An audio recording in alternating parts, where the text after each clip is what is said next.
Hey everyone, Kyle Lewis here from the Worship Keyboard Tutorial YouTube channel, where we give you tips and tricks to help you with your worship keyboard ministry. This is part 2 in a series that we're calling Let the Melody Guide Your Chords. In the first video, we looked at the song, What a Beautiful Name. And in this video, we're going to look at the song, Oh Come to the Altar. In the bridge section, there's a few places where the melody is outside of the chord. So I'm going to show you how you can alter that to accommodate the vocal line. But before we get started, if you haven't subscribed yet, hit that subscribe button and that little notification bell. And if you like this video, give us a thumbs up. All right, if you're ready, let's get started. Now it's important to note that we can go crazy trying to adjust every chord to match the nuance of every melody note.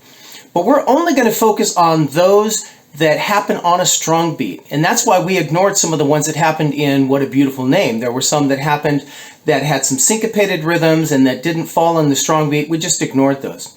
But as we look at the bridge section of this song, Oh Come to the Altar, we're going to see that these anomalies happen not just on a strong beat, that they happen on the strongest of beats, which is the downbeat.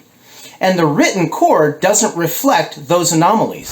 So we're going to be in the original key, which is B major, but I have all of the adjustments written in all 12 keys, and you can get that in a free PDF by clicking the link below.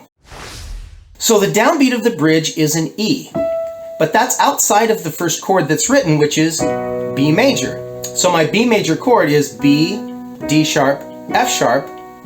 We could put B here. If I played it in this inversion here, I have D sharp on top, and that melody note is E. So you can hear how that's kind of clashing.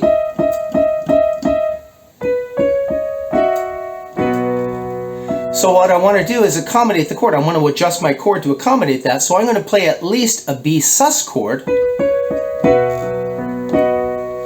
But what I like to do is I like to add the C sharp in there as well. So now I have kind of this parallel motion of C sharp and E descending down to B and D sharp. Now the next chord is a G sharp minor. We have that same ascending melody to the E. Now I've tried the C sharp in there with the G sharp minor, and personally I just don't like it as much, so I would play a regular B sus chord there. Notice also I have this F sharp in here. Anytime you have a minor chord, you can add the seventh of that chord and it'll still sound pretty good. So let's take it from the B.